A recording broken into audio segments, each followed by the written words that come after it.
What's going on, YouTube? So I've been reading through the Rhodesian SAS combat manual.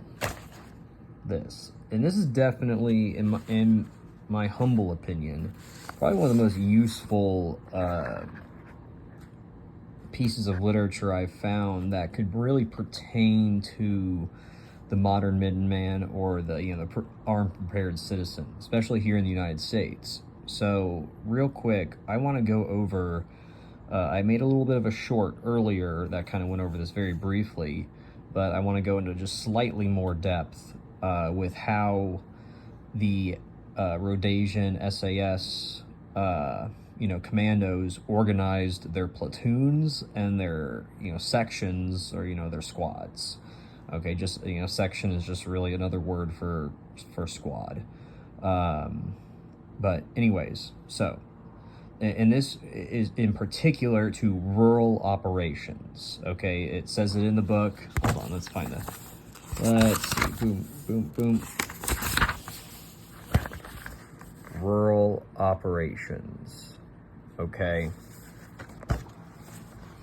So we got, and really for the majority of the United States, landmass wise, this is where this is going to be incredibly applicable, okay, to how you might want to organize your group and all that good stuff. So platoon, really, with the Rhodesians, they did not have a standard organization for their platoons.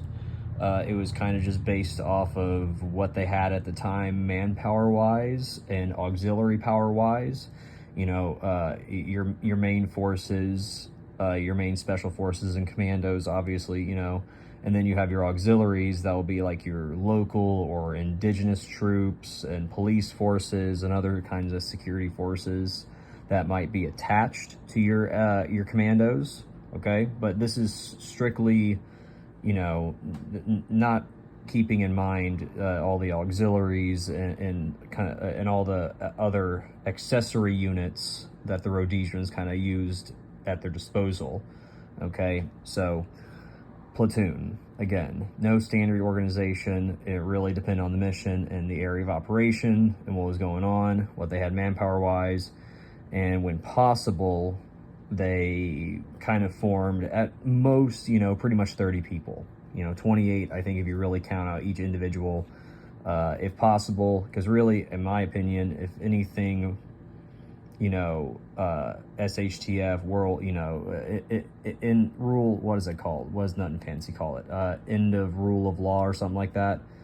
Really, I don't see people really getting in groups bigger than 30.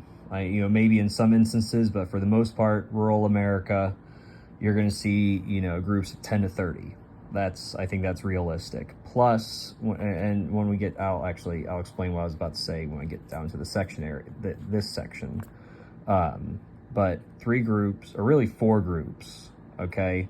So you have your platoon HQ, and then you'll have 3 sections of 3 groups, okay? Your platoon HQ, that'll be your platoon commander, your platoon sergeant, an orderly, and then what is in the book as a signaler.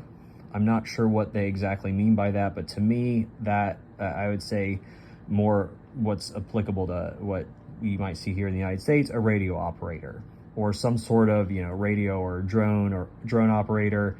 I don't know so much about drones, but definitely some sort of radio person or a communications person. So that's your platoon HQ. Okay, and then the 3 sections of 3 groups. Now, section, excuse me, burping a little bit from my C4. The section is just another word for a squad. Okay, so, and the squad is broken up into 3 groups, and from what I count, it's 8 people total. Okay, so what you have first is the recon group, consisting of the section commander and 2 scouts. So that's, in the book, it's recon/contact group. So imagine, to me, they're getting all the information. Your section commander kind of has to know the most information, so it makes sense that that person is also probably the most knowledgeable in their tracking abilities and information gathering. So they're going to kind of be at the front seeing everything.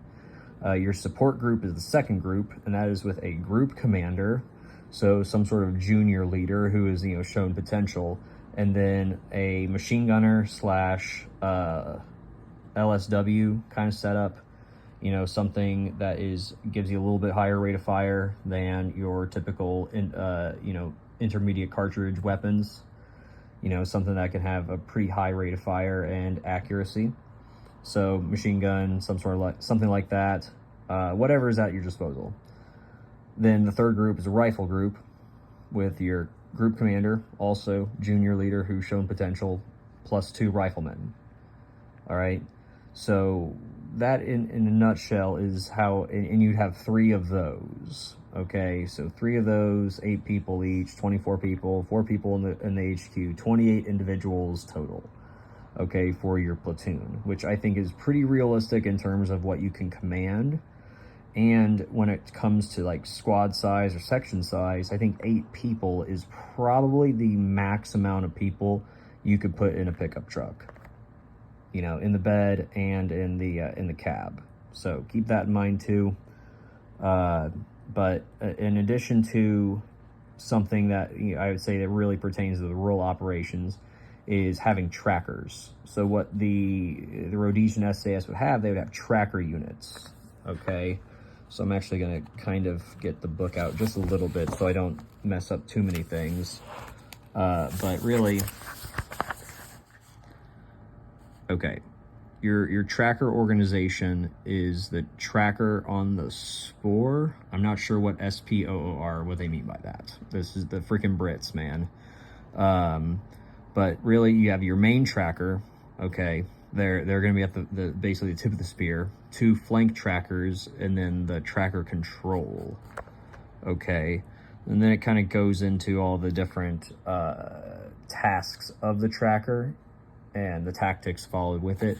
But to me, the main thing with the tracker group, say it's, you know, a 4-man group, you attach it to your platoon so that you have someone that is, say, a group of people actually that they are the best trackers out of everyone there, and they know the area the best, and they can move with proficiency better than everybody.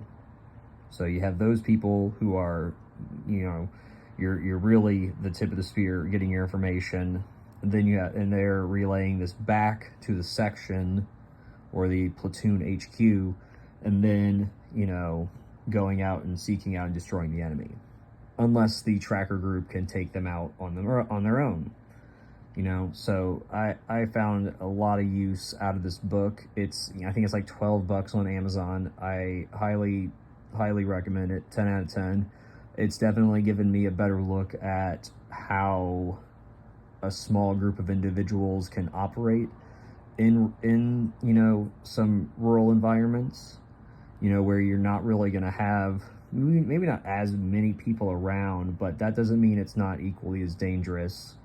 But I found a lot of use out of this, and it's just like, I just really kind of drew from a couple pages of this book, and I'm just, you know, I'm combing through it just so I don't miss anything. But I would say, really, when it comes to the you know, modern U.S. Minuteman, the armed prepared citizen, the Rhodesian SAS Combat Manual is definitely a resource.